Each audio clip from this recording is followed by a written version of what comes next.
What's going on, everyone? From LowKick MMA, my name is Dave Podolsky. I'm joined with Chad, the Monster Anheliger. He is set to return to the Octagon on November 18th when he takes on Jose Johnson. Chad, thank you so much for taking the time. Thanks, man. Appreciate you having me on. First off, how are you doing today? You're about 10 days out. When do you leave for Vegas? Life is good, man. I leave in under a week. I leave next Tuesday morning. But man, this camp has almost been one of those, knock on wood. Too good to be true. Life is great. Body's feeling great. I'm executing really well. I'm way ahead of the timeline. Sometimes you feel a little rushed when it gets close to the fight week. You're like, I still have to get all this certain work in, but I feel ahead of the game. I could have fought 4 weeks ago. So yeah, it's just all been fine tuning, and I'm ready to perform, man. How'd this fight with Jose Johnson come together, and how do you feel about the matchup? Yeah, I love the matchup. I had another opponent set up originally. I'm gonna blank on his name. Quinones. That's what we originally were set up to fight, but then he ended up not being able to sign it, or the dates didn't work. I don't remember. But I Mhm. started preparing him, and then it got switched to Jose.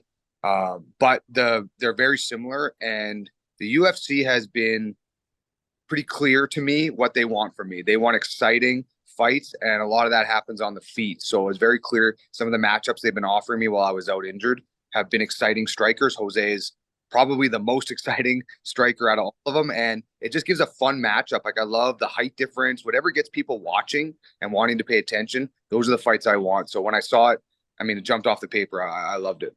I mean, well, certainly from the fights you've had so far, definitely the one with Jesse Strader and your fight on Contender Series. You're one of the most exciting fighters in the bantamweight division for sure. That's the plan, man. Making the UFC was an important goal for me, but the next goal is cementing myself, being somebody that people care to watch. I really understand what my job is out there. Yeah, I need to fight. Yes, I need to win, but I need to fight exciting. I need to really put it on the line. That's what people want to watch. So that's what I always try to do. And the UFC has been very clear for what they like. You go out there and you fight your ass off. You do exciting fights. They take care of you, and it's been very clear that's what they want. That's what I do. So it's a perfect match. Look at this matchup with Jose Johnson. Have you gotten to watch the film on him? And what do you think gives you the advantage over him? I'm going to be better than him everywhere. I have way more skills. My grappling is way better. My wrestling is really strong right now. My striking is going to be better than his too, and I know that he's not expecting that, but that's a fact. I'm going to be able to put way more power on him, pressure on him, and yeah, I just think I have all the tools to beat him everywhere. All I need to really focus on is preparing and executing that night. So as long as the right Chad shows up, I'm winning that fight. So you mentioned dealing with injuries. It's going to end up being about a 14-month layoff for you. What sort of injuries did you deal with if you're able to disclose that? And do you feel like what improvements have you made over that period? Because, 14 months is a long time. I'm sure you've made a lot of improvements to your game. Yeah, man, the layoff has been great for me. Fighting is hard, man, and it's hard on you, and it's hard on your body, it's hard on your mind. So breaks are good. But for me, the fight against Alatang, I tore something in my shoulder, like a rotator cuff thing, and it just took really long time to get back to full capacity. It wasn't anything too bad. Like, I was only out for a little bit before I was back on the mats, training, working on things, but I just couldn't really prepare for a fight like I normally would. So that had me sidelined for like 6 months or so, not being able to take a fight, but I was still training. I also opened my own gym here, a chapter of Champions Creed. So I opened that right after the Alatang fight too. So I was taking a lot of my time and energy. So the timing worked out really good. I'm teaching more than I ever have. I'm on the mats every day, all day, and my skills are really improving because of it. One last thing with this layoff, I really use it as an opportunity to try and get my black belt in jiu-jitsu. I've been a brown belt for a long time. I have 4 stripes on my brown belt. I'm really close, but it's hard to work on all the details you need for a black belt when you're training for MMA fights. So I used that time to get really close. I didn't quite get it yet before this fight came, but that being said, my grappling has improved a lot, and it really shows in my sparring rounds. So Well, maybe with the submission win, you'll get there. absolutely, And so I'm looking at your shirt, Absolute MMA. Is that your new gym? this is actually our promotion that we run here in Got Calgary. it. It's a local fight card. Yeah, yeah. Mhm. And so remind me where you're training. Champions Creed out of Calgary. Got it. And who have been your main training partners this fight? Man, I'm just so lucky. I got such high level guys here at Champions Creek. We have a really strong MMA team, by far and away the strongest team in Canada.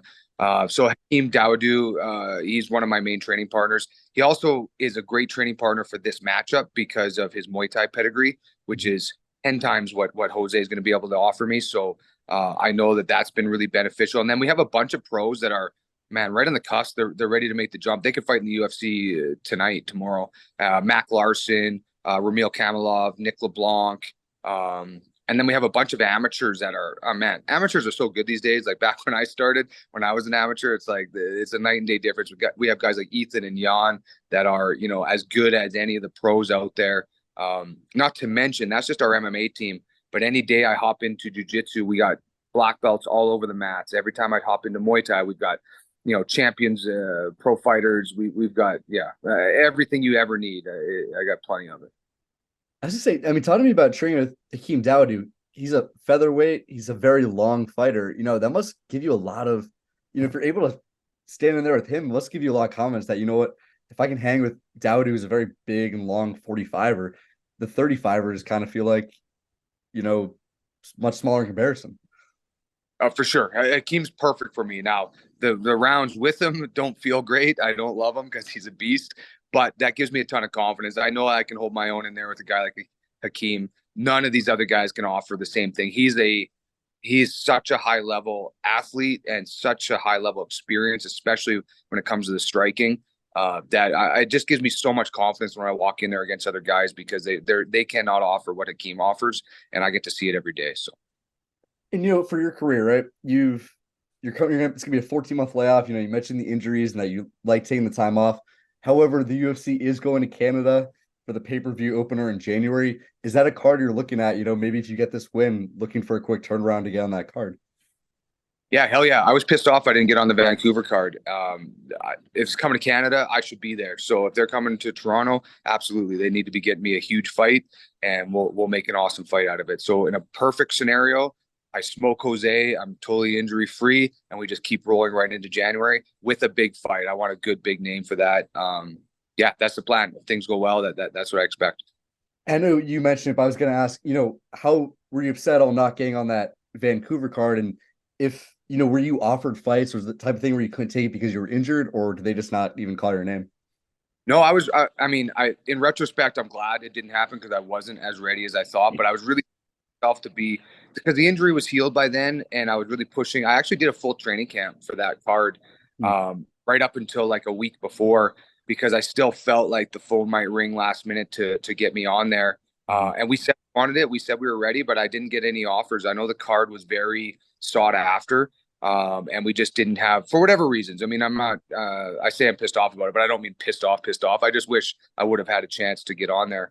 But the opportunity just didn't come. Maybe they didn't have appropriate opponents, whatever the deal was. But no, I didn't get an offer for it. So we had said we wanted to get on, but it's just kind of funny how the world works, man. Because that would have been too soon. I can see that now. The shape and the readiness I have right now is a lot more appropriate for a fight than I was back in June. So yeah, I mean, it worked out fine anyway. We've talked before about you're a very smart fighter. You don't take a lot of damage in training. But then you also talked to me about how you love these firefights and you want to be in these. So again, I do see the little black eye there and a little cut here, but a little bit. But I mean, generally speaking, you've talked about you're smart in training. You don't love taking a lot of damage in training. And then you mentioned how you love these firefights, and that's what the UFC wants from you. Do you feel like that gives you an advantage in these fights and that you're not coming in too badly beat up from training? Yeah, because I have a advantage there. I love pushing those fights because it's natural for me. That's what I want to do. In training is when I'm always working a bit smarter, keeping it safe, keeping myself safe, making sure I can always train again the next day. When I'm training, that's kind of always front of mind. I always do something that has me training the next day. I don't want to. I've seen it too much. Guys go up and down, and then their careers end up doing the same thing. And I want to be on this steady climb, always, always, always in training. But then when the fight happens, I almost have all this like pent up wanting to go hard, and it's very natural for me to get into those style of fights. So it works great. I mean, I have a really good kind of system, whether it was planned or not, but it works really well for me. So the training is exactly appropriate, where I'm getting good training and I'm getting better. I'm not beating myself up. That leaves lots of energy, lots of fight left in me for the actual fight, and that makes the fans happy. So yeah, it's working out good. You've talked about a lot the fact that you started your pro career at 2-5 and then went on this win streak and made it to the UFC. I mean, there's so few people who can say that they started 2-5 and were able to turn it around. Do you still feel like now that you're coming off a loss again, does that kind of piss you off a little bit more to kind of get back in that win column? This is the first time in a while that you are coming off a loss. Yeah, I haven't lost in a long time. It don't sit well with me. I've gotten pretty used to winning, but it has good and bad. That fight, the Alatang fight, I actually still took away a lot of positives in it. I broke my nose really early in that fight, and that was really hard to battle back from, but I did, and I still feel like I won the second half of that fight. I stayed in there. I made it competitive, and that was with I couldn't breathe, and the pain in the nose, and also the shoulder injury happened early in the second round too. So I took away a lot of positives from it, and in a weird way, that winning streak I had a lot of pressure on it. It always did, because I had a bad record. This winning streak was my ticket to the UFC. I knew it was, and I couldn't lose that win streak. That's what held all the value for me. And then I made the UFC, and then I got another win, and I was feeling great. But the win streak isn't as important as putting on great fights now. And it's almost like a little bit of pressure is off now that I'm coming off that loss. Now I just feel like I can just go out there, fight my fights, fight great, win, lose, or draw. I'm just going to put on an amazing show. And every time I fight like that, I do end up winning. So yeah, I just feel like a little bit pressure off. I can really be myself out there. So Do you still feel overlooked a little bit, just because of that start to your career now that you're coming off the loss? I'd love to mention like your wins over Muin Gafarov, your win over Brady Heastand. Those both both those wins have aged incredibly well since you fought them. And yet I feel like people still don't really give you the credit you deserve necessarily. oh man, it's been the story of my career. I pull off these upsets, I pull off these big wins, and people still aren't convinced on me, and I don't know why. I don't know what I got to do, but maybe after this next fight, I'll get a little bit more respect on the name. Now, it's like I'm trying to do my part to win over everybody, and I'm fighting these different style of fights. Like I'm fighting that our super heavy grappler Sambo world champion in Gafarov, and I'm able to overcome and win that. Jesse Strader, we had a really technical striking battle, switching stances. I pull off the knockout there. Brady, he was on he's on a tear right now with his grappling, very dangerous grappler. I'm able to pull off that knockout. It's like, when is it not luck? Like I've been doing this for a long time. I won a lot of fights. And I feel like when I go out there, I put a real stamp, a real reminder to everybody that, yeah, I lost my last fight, but don't forget I won 10 in a row before that. So one win erases that loss, gets me right back in there. I win again, and now I'm 11 of my last 12. I'm still sitting pretty good. Age 36, you still have a lot of time to compete. Are you hoping to be more active going forward? And, let's say by the end of 2024, what are your long-term goals? Yeah, I have very clear goals. I want to get re-signed. I have this fight and then one more on my current contract. And getting re-signed is really important to me. It really shows that the UFC made the right decision, that they're happy with what our alliance has been so far, working with each other. It's important to me. I don't want to be just a guy that made it and then faded away or flaked out. So I plan on getting re-signed. It's really important. And with that, getting re-signed, I just want to keep pushing those exciting fights. I just want to be that guy that always gets an exciting matchup that people are always looking forward to on the card. Really, the biggest goals for me is getting re-signed and just getting the big fights. I want some names. I want some veterans. I want to get as much as I can. As far as timelines, man, I feel great. I keep having these ideas in my head that I need a certain amount of fights for a certain timeline, and then I'll probably be done. But I'm as hungry as ever, man. Like I'm training 2-3 times a day, and I love it, and it's all I want to do.